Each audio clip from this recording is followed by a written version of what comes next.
The next report I'm going to talk about is the nextICshift India report that's been published by Klein and Ambuj Dixit. Now, they spent 6 weeks talking to around 60 practitioners, leaders and academics across 5 Indian cities, deliberately focusing on what's working rather than what's failing. Now, from what I can tell, and I'm going to share this now because I think this is important, Mike hasn't worked in India or with clients based there, and Ambuj has been a director of a comms agency for the last 10 years based in Mumbai. I think that's important because this is a report on a very specific market. And I think that we have to be mindful of our research and interpretation of things in specific markets and our experience in there. And I just want to be clear about that because I think that's important. The report is upfront about its limitations. So they talk really openly in there about the fact that they spoke to people who spoke English. So there was a very English speaking focus. They spoke to only 60 people and they kept talking about sort of the same sort of questions, but it was all very positive, which they do talk about. The things that come up for me when I was reading the report was what was the hypothesis? So almost to your point just now of internal communicators don't need another report telling them to be strategic. As I was reading all of these reports, I was like, to what end? Which is my favourite question. Like, what is this report trying to help us do? Because we research, we report, we repeat, we research, we report. I don't know what the end goal is. And I kind of felt that reading this report. I was like, I'm not sure what it is we're trying to prove here. I feel like it was trying to prove that there's a Western view of internal communication, and that's not necessarily the experience of other parts of the world.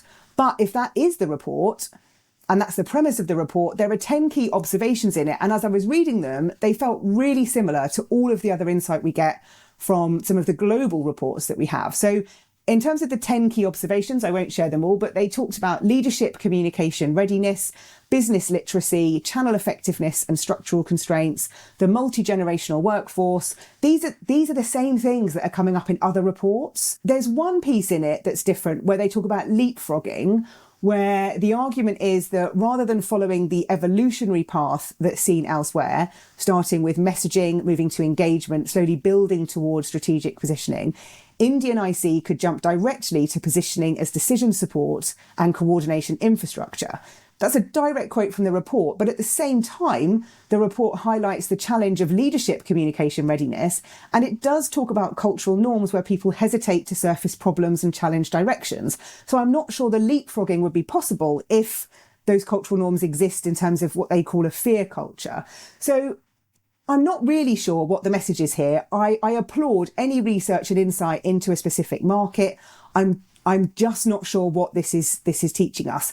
There's one bit in it where it talks about a mention of a workshop that I think Mike and Ambuj hosted, which was on business case methodology, where they said they were teaching practitioners to calculate internal comms business value using basic financial arithmetic rather than requiring advanced statistical analysis. When I read that, I was like, share this. Like, if that's the bit that was really helpful, then share that, because that as an output, we know that the value piece is always a topic people want to talk about. I've researched and written about that over the last 6 months. But that premise of that workshop, that insight and how to do it, that's the stuff that's helpful. But for me, there was not enough in this to make me think, gosh, India is so different to the rest of the world.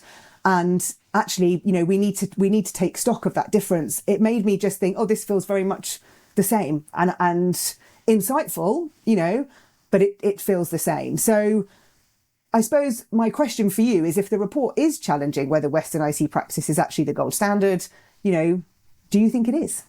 I wondered when we were going to get to a question. Don't you know, Jenni? I had a lot to say about this. You did.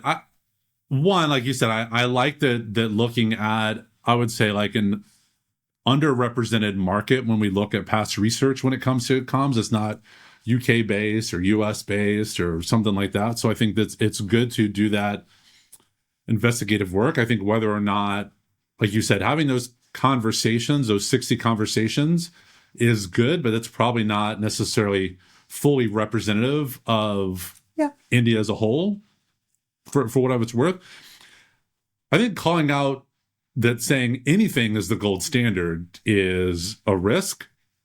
We have talked about the cultural differences in communications just between the UK and the US. So I think looking at the way cultures impact things like bureaucracy and decisions and those kinds of things would be equally interesting to see from this.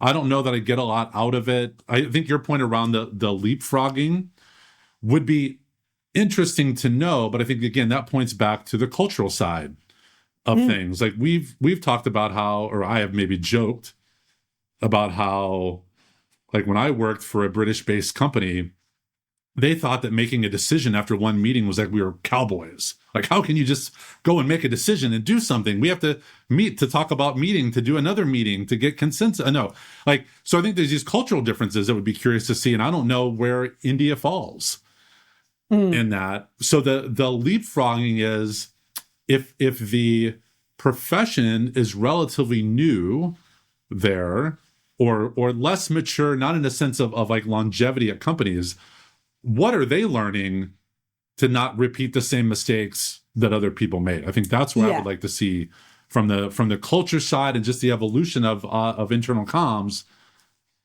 What mistakes are they not making that we all made 20 years ago, 30 years ago, 40 years ago?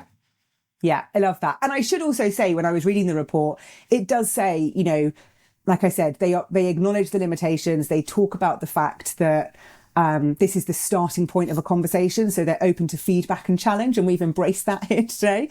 And I would also say that if you're looking at the sort of cultural intelligence side of things, if you have an organization that is globally based, then reading the book Cultural Intelligence by David Livermore would be brilliant. Talking to somebody like Sarah Black or Advita Patel, who are experts in cultural intelligence, would also be, you know, the place to go to kind of learn a bit more about that as well. I think the other part too, where it talks about like 90% of the time executing, how do you then find the time for just business literacy? I think that's a challenge that is across all cultures. If you're too busy doing the work, when are you taking a step back to better understand and learn the business? Yeah, 100%. And I think that's the challenge. Like you said, that's a challenge for everybody.